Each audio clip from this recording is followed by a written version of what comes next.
దేవుని కృప అనుభవించినోడికి చాలా సంతోషం వస్తుంది. ఎందుకంటే మీకు వచనం చూపిస్తాను. కీర్తనల గ్రంథం 90వ అధ్యాయము 14వ వచనం. కీర్తనల గ్రంథం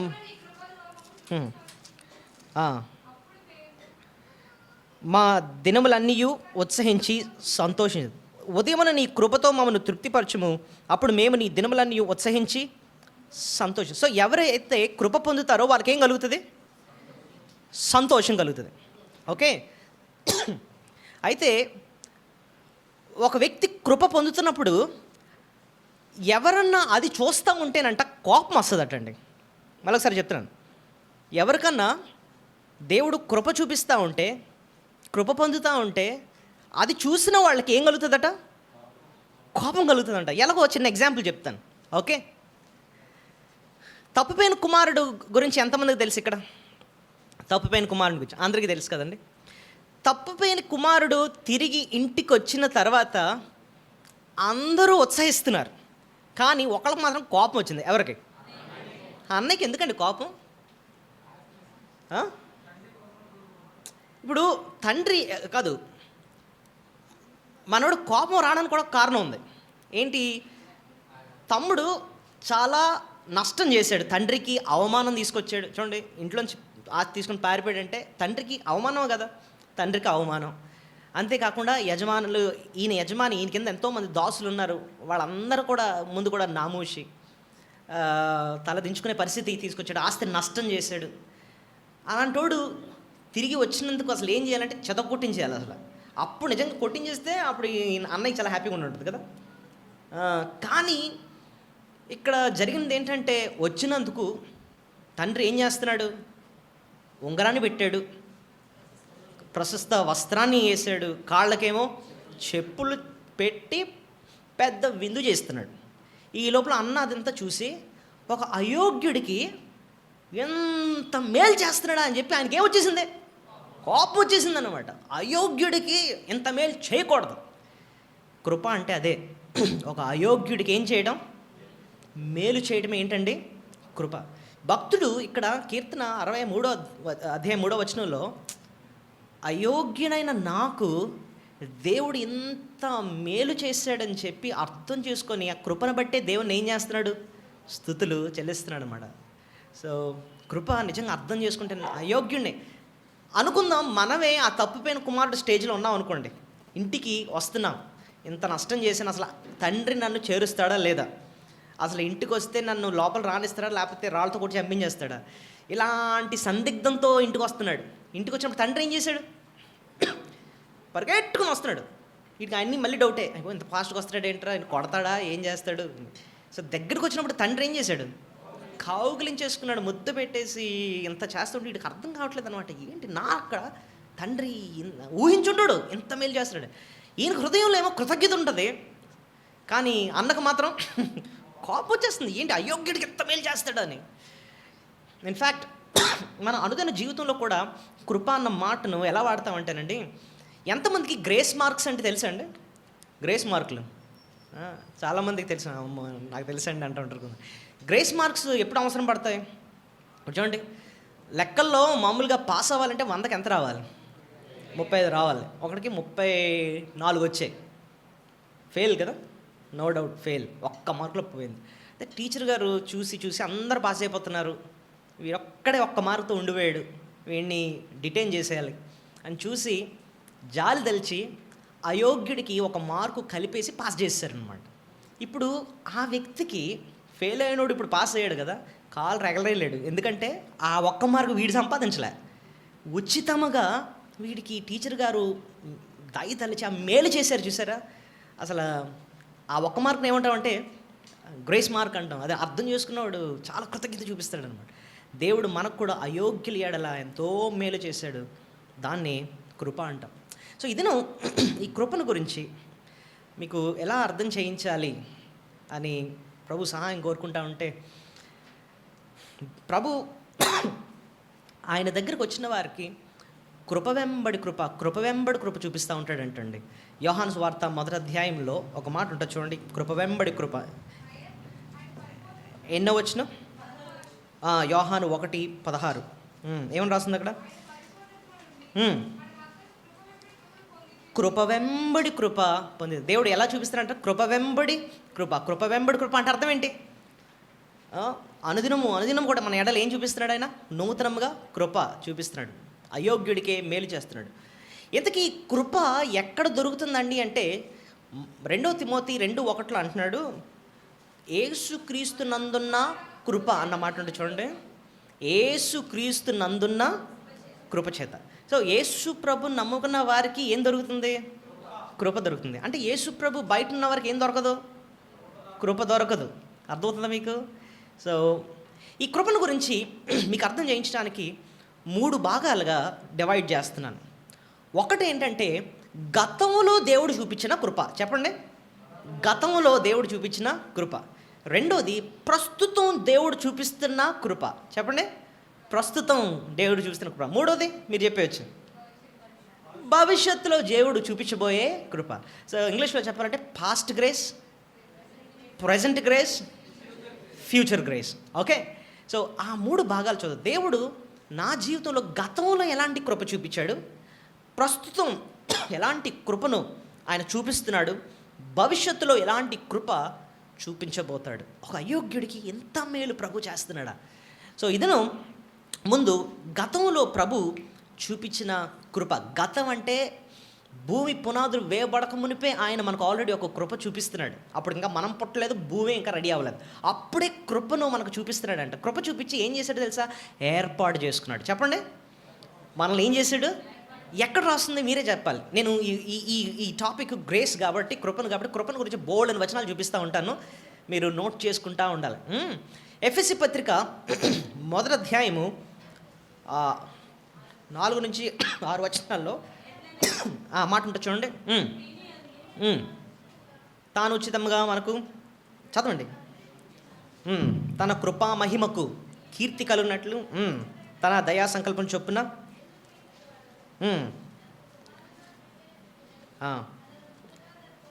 నిర్ణయించుకొని మనము తన ఎదుట పరిశుద్ధులుగా నిర్దోషంగా ఉండవాలని జగత్ పునాది వేయబడక మునిపే ప్రేమ చేత క్రీస్తులో మనలను ఏర్పరచుకునేను. సో కృప చేత ఆయన మనల్ని ఏం చేశాడు? ఏర్పాటు చేసుకోండి. ఎప్పుడు? జగత్ పునాది వేయబడక మునిపే. అంటే అర్థం ఏంటి? సృష్టి ఆరంభం అంటే ఆ టైంలో ఏముంది? ఇంకా నిరాకారం కూడా కాదు, ఏం లేదు, శూన్యం. ఎవరున్నారండి అంటే తండ్రి, కుమార, పరిశుద్ధాత్మ, త్రియేక దేవుడు మాత్రమే ఉన్నాడు. వాళ్ళు భవిష్యత్తుని నిర్ణయించింది ఆయనే. భవిష్యత్తులో చూసి ఫలానా వ్యక్తి నా ముందు ఉండాలి, ఆయన ఎదుట పరిశుద్ధంగా నిర్దోషంగా ఉండాలని చెప్పి జగత్ పునాది వేయబడక మునిపే కృపచేత ఆయన నిన్ను నన్ను ఏర్పాటు చేసుకున్నాడు. అదే మాట రోమీలకు రాసిన పత్రిక 11:5 కూడా ఉంటుంది చూడండి. Romans chapter 11:5.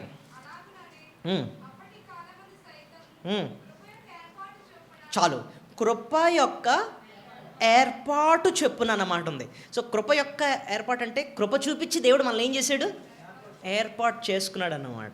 ఓకే, సో దేవుడు మనల్ని కృప చూపించి ఆయన రక్షించాలని చెప్పి ఏర్పాటు చేసుకున్నాడు. ఇంకోటి తెలుసా?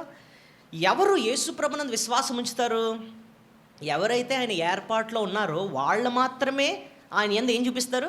విశ్వాసం. ఎక్కడ రాస్తుంది? అపోస్తుల కార్యములు 13వ అధ్యాయము 48వ వచనం. అపోస్తుల కార్యములు 13వ అధ్యాయము 48వ వచనం.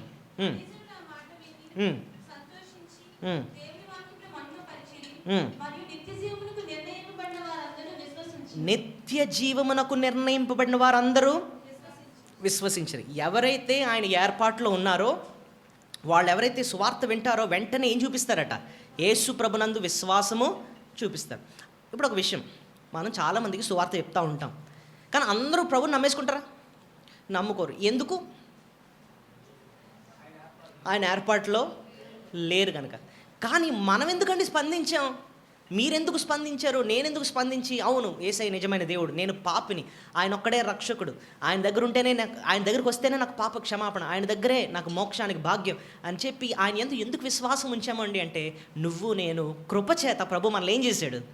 ఏర్పాటు చేసుకున్నాడు. ఇంకేంటి చూద్దాం. ఇది ఎప్పుడు జరిగింది? మనం పుట్టినప్పుడా? ఆ భూమి లేదు ఇంకా. అందుకోసం దీన్ని ఏం చెప్పాను, గతంలో ప్రభు చూపించిన కృప. ఇంకా చూద్దాం, గతంలో ప్రభు మనకి ఏం చేశాడు, రక్షింపబడిన దినమున కూడా ఏం చేశాడు. ఎఫెసీ పత్రిక 2:5, కృపచేత మనల్ని రక్షించుకున్నాడు అన్నమాట.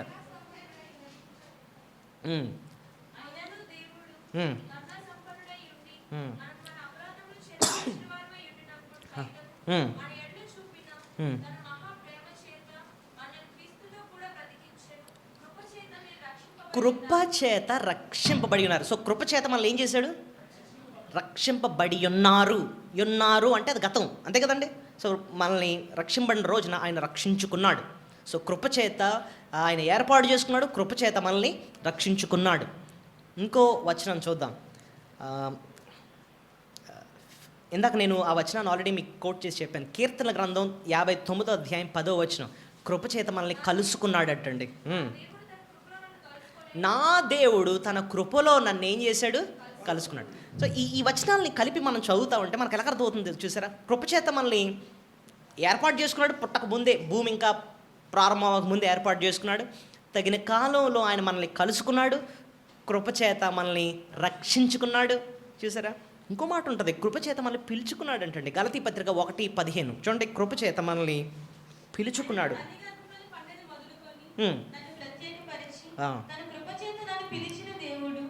తన కృపచేత మనల్ని ఏం చేశాడు, ఆయన పిలుచుకున్నాడు. ఆయన సో కృపచేత పిలుచుకున్నాడు. అంతేకాదు కృపచేత క్షమించాడని చెప్పి ఎక్కడ ఉంటుందంటే ఎఫెసీ పత్రిక 1వ అధ్యాయం 7వ వచనం. ఎఫెసీ పత్రిక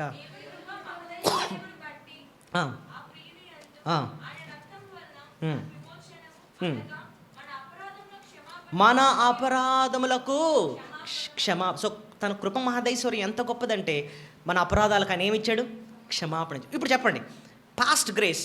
సో గతంలో కృప చూపించి ప్రభు ఏంటంటే చేశాడు, మనకి చెప్పాలి, ఏర్పాటు చేసుకున్నాడు. మనం ఓ పని చేద్దాం. సో వీటిని కొంచెం సీక్వెన్స్ మారుద్దాం. ఏర్పాటు చేసుకున్నాడు, కలుసుకున్నాడు, పిలిచాడు, క్షమించి రక్షించాడు. చెప్పండి ఒకసారి. ఏర్పాటు చేసుకున్నాడు, కలుసుకున్నాడు, పిలిచాడు, క్షమించి రక్షించుకున్నాడు. ఇదంతా కూడా గతంలో ప్రభు ఆల్రెడీ మన ఎడలు చూపించిన కృప. సరే నిన్ను రక్షించి, కృప చూపించి రక్షించాను ఇంక చాలే అని చెప్పి వదిలేశాడా, కాదట. అప్పటి నుంచి కూడా అనుదినము కూడా ఆయన మన ఎడలు ఏం చూపిస్తున్నాడు, కృప చూపిస్తాడు. ఈ అనుదిన కృపను గురించి ఇప్పుడు మనం స్టడీ చేయబోతున్నాం. అనుదిన కృప అనేక విషయాలు ఉన్నాయి. సో జాగ్రత్తగా నన్ను 1 by 1 ఫాలో అవ్వండి. కనీసం మీకు ఒక 11-12 విషయాలు చెప్పడానికి ప్రయత్నిస్తాను. ఇంకా ఎక్కువే ఉన్నాయి. సో ఎన్ని మీరు జ్ఞాపకం ఉంచుకోగలరో అని మీరు రాసేసుకోండి. సో కృపచేత మళ్ళీ మనల్ని ఏం చేస్తున్నాడంటే, ఇప్పుడు అనుదిన కృప కోసం చేస్తున్నాను, మనల్ని బలపరుస్తున్నాడు. ఇందాక మీరు ఒక వచనాన్ని చూశారు, 2 తిమోతి 2వ అధ్యాయము 1వ వచనం చూడండి. నా కుమారుడా, క్రీస్తు యేసునందున కృపచేత బలవంతుడు కమ్ము. సో క్రీస్తు యేసునందు కృపచేత బలము. సో కృప ద్వారా మనకేమిస్తున్నాడు, బలాన్ని ఇస్తున్నాడు. కృప ద్వారా మనకేమిస్తున్నాడండి. అక్కడ తిమోతికి ఎందుకు బలాన్ని ఇస్తున్నాడు, కృప ద్వారా? ఎందుకంటే రాసింది ఎవరికి, తిమోతి అన్న సేవకుడికి రాస్తున్నాడు పౌలు భక్తుడు. అన్నాడు, క్రీస్తు యేసునందు కృపచేత బలవంతుడు కమ్మన్నాడు. తిమోతి ఒక యవనస్తుడు, బలహీనుడు, ఒక రకంగా భయస్తుడు అన్నమాట. దేవుని సేవ చేయగలనా లేదా అని చెప్పి ఒక భయంతో ఉన్నాడు. అంటున్నాడు, ఆయన పరిచర్య చేయడానికి దేవుడు నీకేమిస్తాడు, కృపచేత బలపరుస్తాడు నేను. సో అనుదినము కూడా ఆయన పరిచర్య చేయడానికి ఆయనే మనకేమిస్తాడు చెప్పండి, బలాన్ని ఇస్తాడు కదండి. మనం ఒక్కొక్కసారి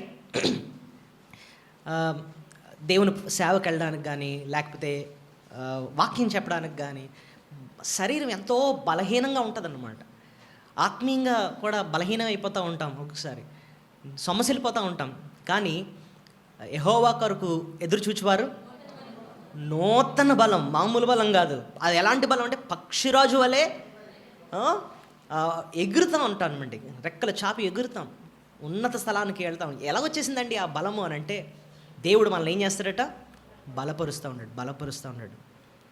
సో ఆయన పరిచయం చేయడానికి ఆయన అనుదినము కూడా బలాన్ని అనుగ్రహిస్తాడు. అంతేకాదు రోమీలకు రాసిన పత్రిక 5వ అధ్యాయము 21వ వచనంలో 21వ వచనం చదవండి సరిపోద్ది.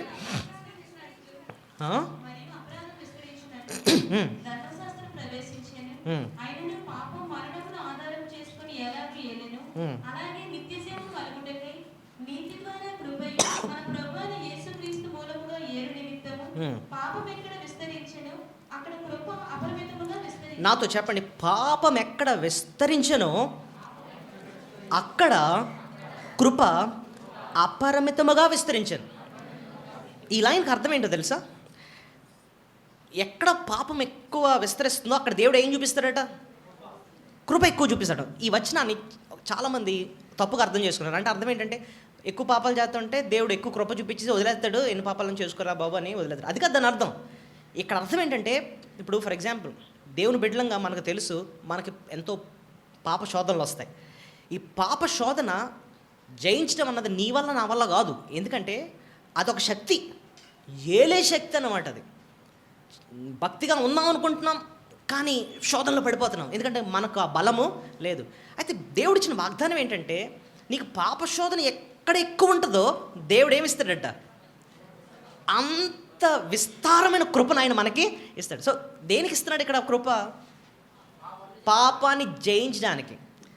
ఇందాకేమో పరిచర్య చేయడానికి కృపణిస్తున్నాడు, ఇప్పుడేమో పాపాన్ని జయించడానికి కూడా అపరిమితమైన కృపణిస్తున్నాడు. ఇప్పుడు చిన్న ఎగ్జాంపుల్ చెప్తాను. మోషే టైంలో ఫరో ముందుకు వెళ్ళి ఒక అద్భుతం చేస్తాడు. ఆయన చేతులు ఉన్న కర్రని కింద పడేస్తే ఆ కర్ర ఎలా మారుతుంది? పావులా మారుతుంది. ఓకే, ఈ లోపల ఫరో అంటాడు, నా దగ్గర కూడా మంత్రగాళ్ళు ఉన్నారు, అరే రండ్రా మీరు కూడా పాములు చేయండి అని చెప్పేటప్పుడు వాళ్ళు కూడా ఏదో మంత్రం వేసి మొత్తం బొమ్మ బుష్ అని కింద వేసేటప్పటికి ఏమైంది? ఆ ఒక పాము కాదు, బోల్డెన్ పాములు వచ్చేసాయి. ఇంకా ఫరో కాలు రగరేస్తున్నాడు అనమాట. ఓహో, నువ్వు చేయడం ఏంటి, మా వాళ్ళు కూడా బోల్డెన్ పాములు చేశారు. అయితే అక్కడ జరిగిన ట్విస్ట్ ఏంటి చెప్పండి? ఈ ఒక్క పాము అక్కడున్న ఫరో పావులన్నింటిలో ఏం చేసేసింది? మింగేసింది అంతే. ఇదే పాయింట్ ఇక్కడ ఏంటంటే, మనకు పాప శోధనలు విపరీతంగా రావచ్చండి, రకరకాలుగా రావచ్చు. కానీ దేవుని కృప ఎంత గొప్పదంటే ఆ పాప శోధనలని మింగేస్తుంది అనమాట.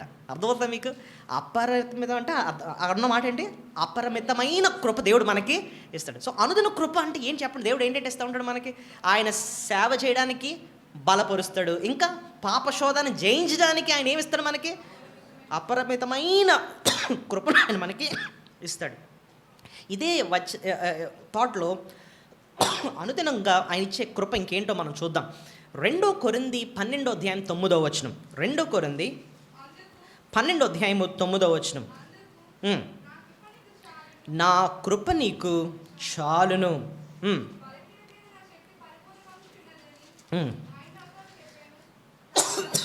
ఈ మాటలకి అర్థం ఏంటో తెలుసా?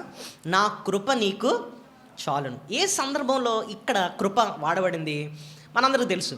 పౌలు భక్తుడు అంటాడు, నా శరీరంలో ఒక ముళ్ళు ఉంది. ఆ ముళ్ళు ఏంటంటే ఒక గొప్ప శ్రమ.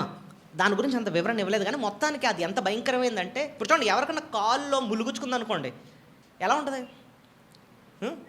నడవగలం అసలు కాలు వేస్తుంటేనే చాలా బాధగా ఉంటుంది. పౌలు భక్తుడు తనకున్న కష్టాన్ని అలా వర్ణిస్తాడు. నేను ముందుకు వెళ్ళలేకపోతున్నాను, సేవ చేయలేకపోతున్నాను, ముందుకు వెళ్దాం అనుకుంటే ఆ నొప్పి, ఆ బాధ ఉంది నాకు.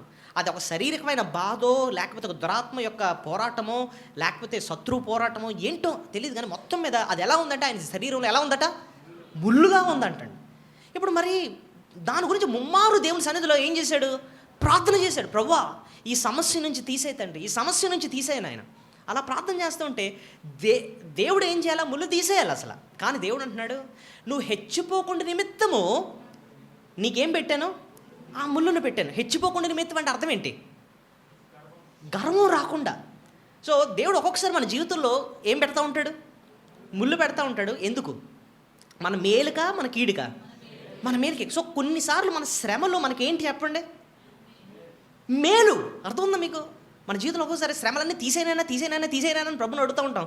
దేవుడు అంటాడు, కొన్ని తీస్తాను కానీ కొన్ని మాత్రం తీను. ఆ శ్రమ నీ జీవితంలో ఉండడమే ఎంతో మేలు. ఎందుకంటే దానివల్ల నువ్వు దీనుడిగా ఉంటావు.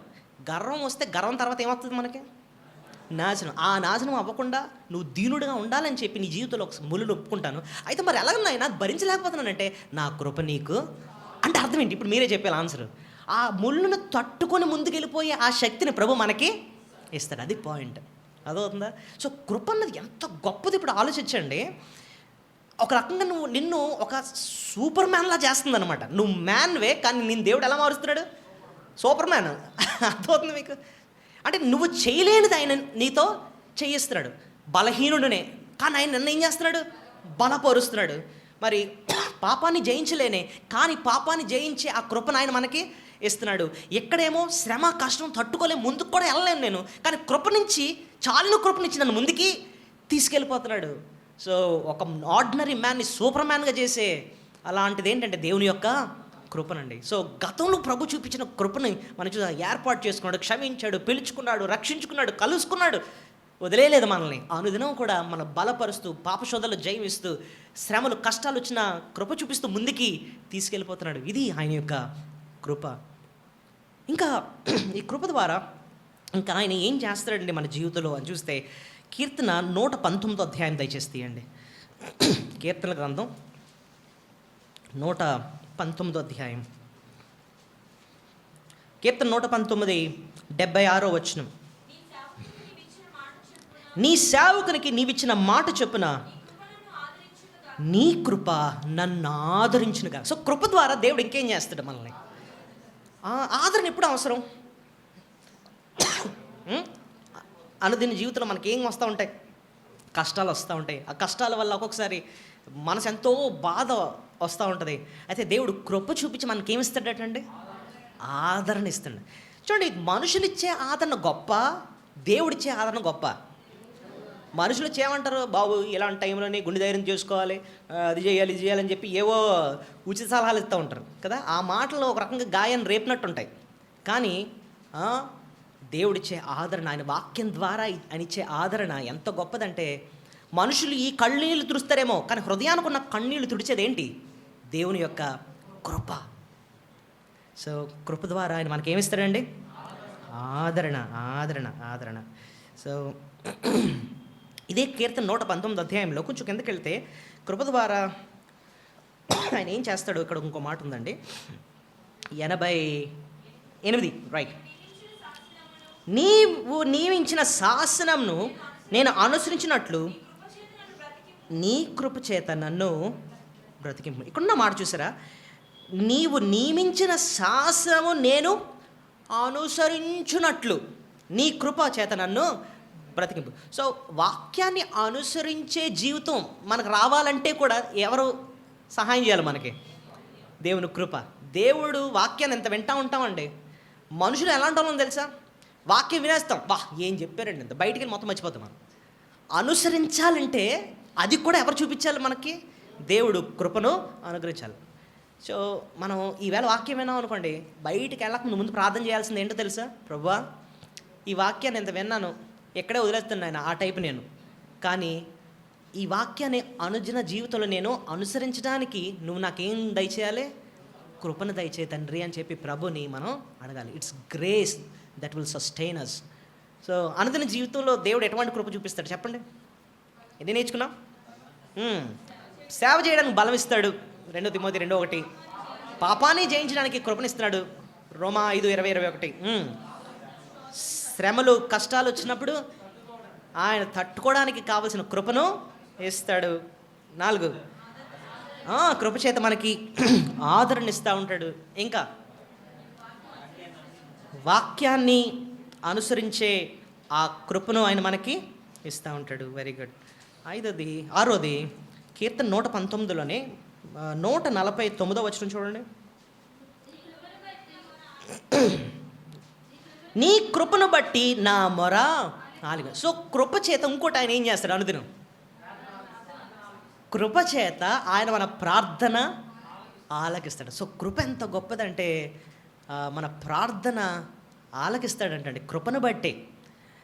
మనం గొప్పలవని కాదు ఆయన మన ప్రార్థన ఆలకించేది, లేకపోతే మనం ఏదో దేవుడి కోసం ఏదో చేసేస్తున్నామని కాదు ఆయన మన ప్రార్థన ఆలకించేది. అయోగ్యులమే, కానీ మన మొర ఏం చేస్తున్నాడు? ఆయన ఆలకిస్తున్నాడు. మన దాన్ని బట్టే మనం ఆయన స్తుతులు, ఆయన కృపను బట్టి స్తుతులు చెల్లించి, కృపను బట్టి ఆయన మొరను ఆలకిస్తాడు. మన జీవితంలో దేవుడు మన మొర ఎప్పుడైనా ఆలకించాడా అండి? అంతసేపు ఆలోచిస్తున్నారు ఏంటండి?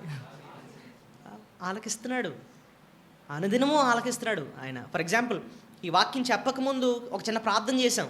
ఏంటి ప్రభువా, నీ వాక్యం చెప్పడానికి నాకు సహాయము చేయండి, ఇదిగో బిడ్డలు వింటున్నారు, వాళ్ళకి అర్థం అవ్వడానికి సహాయం చేయండి, ప్రార్థన చేసి మొదలుపెట్టిన. ఇప్పుడు నేను చెప్పడానికి నాకు ప్రభు సహాయం చేస్తున్నాడు, మీరు వినడానికి ప్రభు మీకు సహాయం అంటే మన మొర విన్నాడా లేదా? విన్నాడు, ఇప్పుడు కూడా వింటున్నాడు మనల్ని. సో ఆయన ఎప్పుడు మన మొర ఆలకిస్తున్నాడు ఆయన. దాన్ని బట్టే ఆయన కృపను మనం అర్థం చేసుకుంటూ ఆయన స్తుతులు చెల్లించాలి. ఇంకోటి, కృప ద్వారా ఆయన మనకు నిరీక్షణ ఇస్తున్నాడంటండి. అది ఎక్కడ ఉంటుందంటే 2 దెస్సలోనికైలు 2వ అధ్యాయము 16-17 వచనాలు. 2 దెస్సలోనికై 2వ అధ్యాయము 16-17 వచనాలు.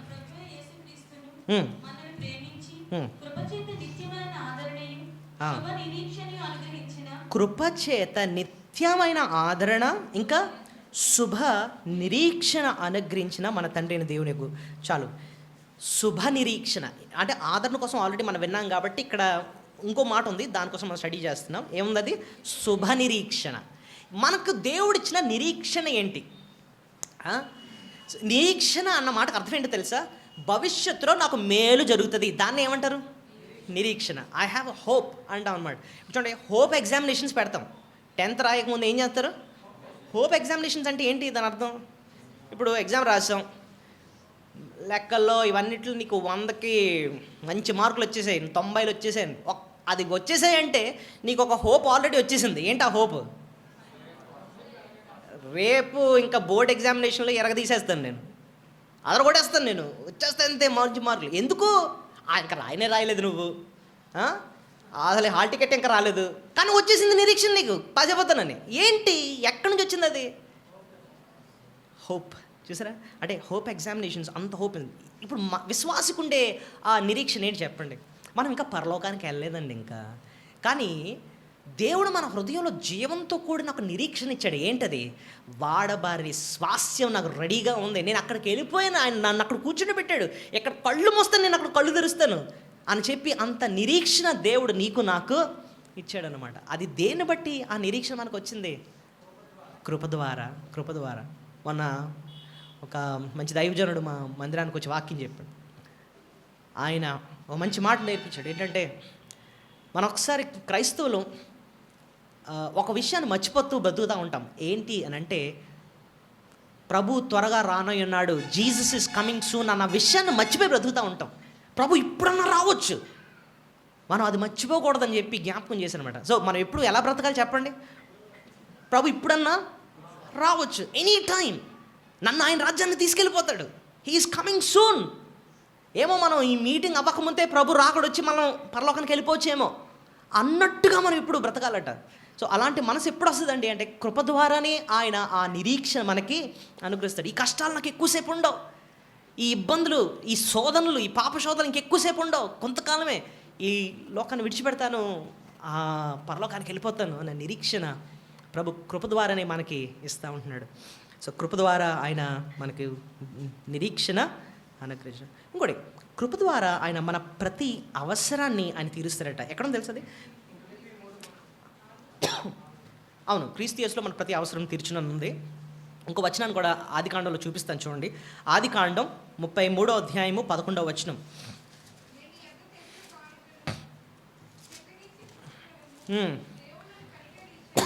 దేవుడు నన్ను కనికరించిన, ఆ కనికరం అన్న మాటను కూడా ఇంగ్లీష్లో మనం లవింగ్ కైండ్నెస్, గ్రేస్, ఈ మాటలు ఉపయోగించవచ్చు అనమాట. దేవుడు నన్ను కనికరించను మరియు నాకు కావలసినంత ఉన్నదని చెప్పి అతన్ని బలవంతము చేశాను. సో కావలసినంత ఉందంటే అర్థం ఏంటి? ఏ లోటు లేదని అర్థం. దేని బట్టి అంటే ఏ లోటు లేదు ఆయనకి. దేవుడు ఆయనకి ఎడల ఏం చూపించాడట? కనికరము, ఆ కృపను చూపించాడు కాబట్టి ఆయనకి ఏ లోటు లేదు. సో దేవుడు మన ఎడలు కూడా మన ప్రతి అవసరాలు తీరుస్తాడంటే దేని బట్టి? ఆయన కృపణ ద్వారా. నీకు తిండి అవసరం దేవుడు ఇస్తున్నాడు, నీకు బట్ట అవసరం దేవుడు ఇస్తున్నాడు, చదువు అవసరం దేవుడు ఇస్తున్నాడు, వివాహం అవసరం వివాహం చేస్తున్నాడు. ఈ ప్రతి శారీరక అవసరాన్ని ఆయన తీరుస్తున్నాడు. దేని బట్టి అంటే ఆయన యొక్క కృపను బట్టి.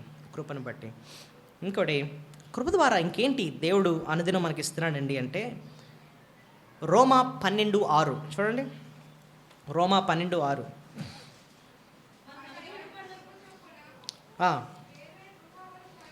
వేర్వేరు కృపావరం. ఇదేంటిది? ఇది కృపావరం. సో కృప ద్వారా దేవుడు మనకి ఏమి ఇస్తున్నాడు? ఇక్కడ వరాన్ని ఇస్తున్నాడు. ఇక్కడ దేనికోసం మాట్లాడుతున్నాడు అంటేనండి, కృపావరం అంటే దేవుని పరిచర్య చేయటానికి దేవుడు మనకిచ్చే ప్రత్యేకమైన దాని ఏమంటారు, ఒక టాలెంట్ అనమాట. టాలెంట్ ఇంగ్లీష్లో, తెలుగులో ఏమంటాం? ఒక తలాంతు, ప్రత్యేకమైన జ్ఞానం ఒక రకంగా చెప్పాలంటే. ఫర్ ఎగ్జాంపుల్, నాకు స్టేజ్ అంటే దడండి చిన్నప్పటి నుంచి, నిజంగా చెప్తున్నా. చిన్నప్పుడు సండే స్కూల్ కంటదాకి వెళ్ళి చెప్తాం, కంటదాకి చెప్తా ఉండాను కాబట్టి మైక్ కంగారు భయం అనమాట, ఒక రకమైన భయం ఉండేది. నేను అనుకునేవాడిని ఏంటంటే, అసలు స్టేజ్ ఎక్కడం మన వల్ల కాదరా బాబోయ్, మనం కీబోర్డ్ వాయిద్దాం, గిటార్ ఇది వాయిద్దాం, ప్యాడ్స్ వాయిద్దాం, ఇది చాలు మనకి, స్టేజ్ ఎక్కి వాక్యం చెప్పడం వల్ల మన వల్ల కాదు, వద్దు అనుకోండి. కానీ రాను దేవుడు ఒకటి అర్థం చేయించాడు నాకు. ఏంటంటే, లేదు నేను ఇంకో తలాంత కూడా నేను నీకు ఇచ్చాను, ఒక వరం ఇచ్చాను. ఏంటంటే వాక్యం చెప్పే వరం కూడా నేను నీకు ఇచ్చాను. అది దేవుడు ఎందుకు ఇస్తాడు చెప్పండి? సంఘ క్షేమాభివృద్ధి కొరకు ఆయన మనకేమిస్తున్నాడు? నానా విధమైన కృప వరాన్ని ఇస్తాడు. సో దేవుడు ఒక్కొక్కరికి ఒక్కొక్క వరాన్ని ఇస్తాడు. చూడండి, ఇంకోటి తెలుసా ఒక విషయం, వాక్యం చెప్పే తలాంతు కూడా ఎలా ఉంటుందో మీకు అర్థమయ్యేదని చెప్తాను. ఇప్పుడు పింక్ ఉందనుకోండి, పింక్లో చాలా షేడ్స్ ఉంటాయి, అవునా కదా? షేడ్స్ అంటే అందరూ పింక్ డ్రెస్ వేసారు, కానీ లైట్ పింక్, డార్క్ పింక్, ఆ రెండు మధ్యలో ఇంకొక రకమైన పింక్. ఒకసారి ఇదేంటిది, అరకు ఎప్పుడైనా వెళ్తే మీరు అక్కడ ఈ గార్డెన్ కదా ఏమంటారు, నర్సరీ ఉంటుంది, అక్కడికి వెళ్ళండి. ఎల్లో ఫ్లవర్స్ అని అన్నాడు. అలా చూస్తూ ఉంటే అన్నీ ఎల్లోయే, కానీ ఒక పువ్వుకి ఇంకో పువ్వుకి పొంతలేదు. ఇది కొంచెం లైట్ ఎల్లో, డార్క్ ఎల్లో, ఇంకో ఎల్లో, ఈ గార్డెన్లో రకరకాలుగా ఉన్నదనమాట. అదే ఎల్లో అంటే ఇదేం చెప్తున్నాను, ఒకే పసుపు రకరకాల షేడ్స్లో ఉందన్నమాట. దేవుడు కూడా మన జీవితంలో కూడా వాక్యం చెప్పే వారం ఇస్తాడు. నాకు ఒక షేడ్ ఇస్తాడు, ఇంకో బ్రదర్కి ఇంకో షేడ్ ఇస్తాడు, ఇంకో బ్రదర్కి ఇంకో రకమైన షేడ్ ఇస్తూ ఉంటాడు. సో ఎవరు ఎక్కినా ఒక నూతన యాంగిల్ కనపడుతూ ఉంటుంది అనమాట. సో ఇదంతా ఏంటంటే దేవుడు మనకిచ్చిన ఏంటది? కృపా వరం. కొంతమంది సువార్త బాగా చెప్పగలరు, కొంతమంది విశ్వాసులకు బాగా చెప్పగలరు, కొంతమంది మంచిగా ఆదరించగలరు, కొంతమంది ఖండించే వాక్యం చెప్తూ ఉంటారు. ఇవన్నీ ఏంటంటే దేవుడు మనకిచ్చిన డిఫరెంట్ కృపావరాలు అన్నమాట. అర్థంతో మీకు? అలాగే పాటలు పాడే వరాన్ని దేవుడు ఇస్తూ ఉంటాడు, ప్రార్థన చేసే వరాన్ని ఇస్తూ ఉంటాడు దేవుడు. సో రకరకాలుగా ఆదరించే, ధైర్యపరిచే అలాంటి వరాన్ని ఇస్తాడు. హెచ్చరించే వరం ఇస్తాడు. చూడండి, బైబిల్లో బర్నబాస్ ఉన్నాడు. బర్నబాస్కి ఆయనకు ఒక పేరు ఉంది, ఏంటో తెలుసా? హెచ్చరికా పుత్రుడు. అంటే అర్థం ఏంటి? ఆయన పని ఏంటి? ఆయన ఏం చేస్తూ ఉంటాడు? ఎవరన్నా సరిగ్గా మందిరంకి రావట్లేదు అనుకోండి, ఏం చేస్తూ ఉంటాడు? మిగిలిన నాకు ఎందుకు వచ్చిందిలే అని వదిలేస్తాడు. ఈయన మాత్రం అలా ఊరుకోడు, వెళ్ళిపోతాడు. వెళ్ళి ఏం చేస్తాడు? హెచ్చరిస్తూ ఉంటాడు అనమాట. ఎవరైనా అక్రమంగా ఉంటున్నాడు, వెళ్ళి మాట్లాడేస్తాడు డైరెక్ట్గా. ఈయనకి భయం ఉండదు అసలు. హెచ్చరికా పుత్రుడు అనమాట. ఓకే, సో అలాంటి వరాన్ని ప్రభు మనకి ఇస్తున్నాడు కృపను బట్టి. ఎన్ని విషయాలు నేర్చుకున్నాం? రైట్ 9 కదా. ఇంకొకటి,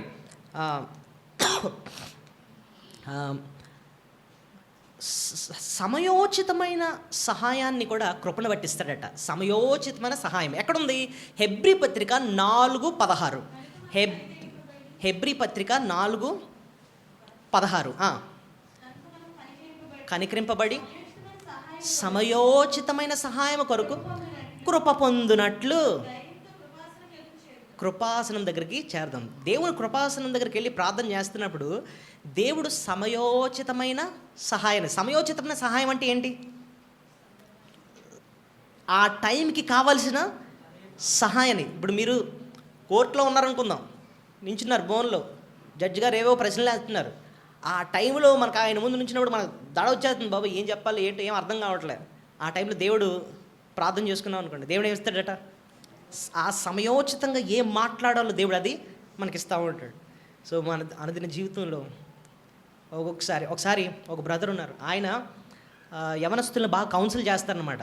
ఇప్పుడు చూడండి, కొంతమంది ఇంట్లోంచి పారిపోవడం ఇలాంటి పిచ్చి పనులు చేస్తూ ఉంటారు చూడండి. అలాంటి వాళ్ళని కూర్చోబెట్టి వాళ్ళతో మాట్లాడుతుంది. నేను ఒకసారి అడిగాను అనమాట, బ్రదర్ అలాంటి వాళ్ళని ఎలా మార్చేస్తూ ఉంటారండి మీరు అని అంటుంటే ఆయన అంటాడు, నేను ఒక్కొక్కసారి యవనస్తుల ముందు కూర్చున్నప్పుడు అలాంటి వాళ్ళు చాలా రెక్లెస్గా కూర్చుంటారు నా ముందు. ఆ, ఆ, మేమే రైట్ చేసాం, పని చేసాం అన్నట్టుగా కూర్చుంటూ ఉంటారు.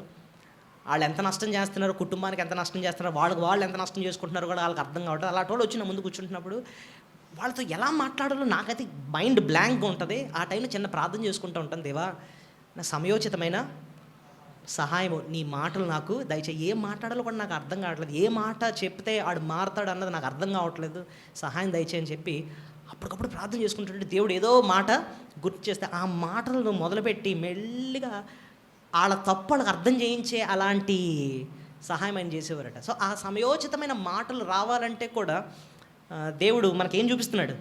కృప. చూసారా? నేను ఒకసారి నించున్నప్పుడు అనిపిస్తూ ఉంటుంది, బాబు వీళ్ళకి ఏ వాక్యం చెప్పను, ఎలా నాకు మైండ్ అంతా బ్లాంక్గా ఉంటుంది అనమాట, ఎలా చెప్పను, ఎలా అర్థం చేయించను.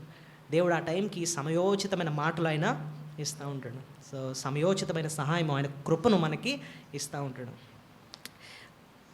కృప చెప్తున్న ఇంకా మనం ఇంకొకటి చెప్పి ముగిస్తానికి చాలా ఉన్నాయి. సంతోషాన్ని ఇస్తాడట. కీర్తన 90:14 చూడండి. కీర్తన 90:14 ఉదయము నీ కృపతో మమ్మల్ని తృప్తిపరచుము,